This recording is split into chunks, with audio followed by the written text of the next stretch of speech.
नमस्कार, आप देख रहे हैं जन एक्सप्रेस और आपके साथ मैं आंचल श्रीवास्तव। स्वामी प्रसाद मौर्य अक्सर अपने बयानों की विवादों में रहते हैं। कई बार वो अपने लिए ऐसी स्थिति पैदा कर चुके हैं जब जमकर बवाल होता है और फिर किसी तरीके से मामला शांत हो पाता है। स्वामी प्रसाद मौर्य विवादों का अब काफी गहरा नाता जैसा होता जा रहा है। सावन का महीना चल रहा है और कांवड़िया गंगा जल लेकर शिवालय की तरफ बढ़ रहे हैं।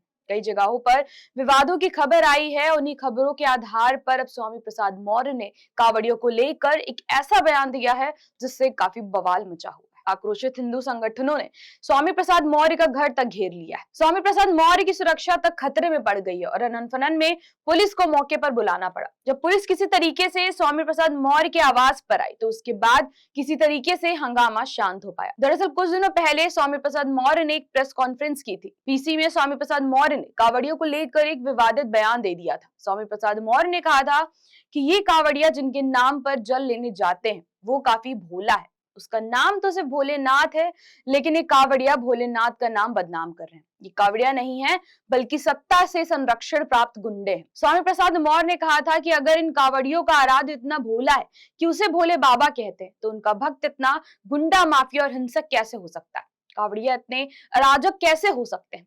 स्वामी प्रसाद मौर्य ने कहा था ये कांवड़िया इतने हिंसक और अपराधी कैसे हो सकते हैं? इन कांवड़ियों ने पूरे यूपी में अराजकता फैला रखी है। स्वामी प्रसाद मौर्य ने क्या कुछ कहा है, आप भी सुनिए। अगर इन कांवड़ियों का आराध्य इतना भोला भाला है कि लोग उसको भोले बाबा कहते हैं, तो भोले बाबा का जो भक्त है वो इतना हिंसक कैसे हो सकता है?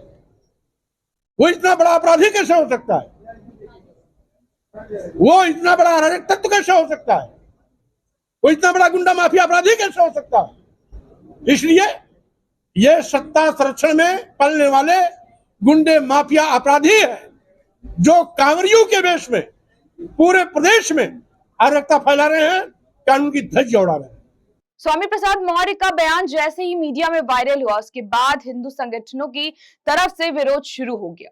विश्व हिंदू रक्षा परिषद की तरफ से स्वामी प्रसाद मौर्य के घर को गंगा जल से शुद्ध करने के लिए बड़ी संख्या में कार्यकर्ता इकट्ठा हो गए। संख्या ज्यादा होने के कारण पुलिस को सूचना देनी पड़ी। काफी देर तक हंगामा की स्थिति बनी रही। स्वामी प्रसाद मौर्य ने कहा कि जिनका मन और विचार पहले से गंदा हो वो दूसरे को क्या शुद्ध करेंगे। मैं अपने बयान पर कायम हूँ। स्वामी प्रसाद मौर्य ने कहा जो खुद को भोले का भक्त कहता है वो अराजक नहीं हो सकता। स्वामी प्रसाद मौर्य ने कहा कि वो अपने बयान पर कायम है। हिंसा करने वाले कांवड़िया नहीं हो सकते। ये सब बीजेपी के गुंडे और माफिया हैं। बीजेपी गुंडा राज कायम करना चाहती है। जो घर का शुद्धिकरण करने आए थे वो सत्ता के संरक्षण प्राप्त गुंडे हैं। फिलहाल स्वामी प्रसाद मौर्य अपने बयान पर कायम है, लेकिन सवाल ये है कि आखिर स्वामी प्रसाद मौर्य जो कि एक मांझे हुए राजनेता है वो उस तरीके के बयान देते ही क्यों है जो विवाद पैदा करता है।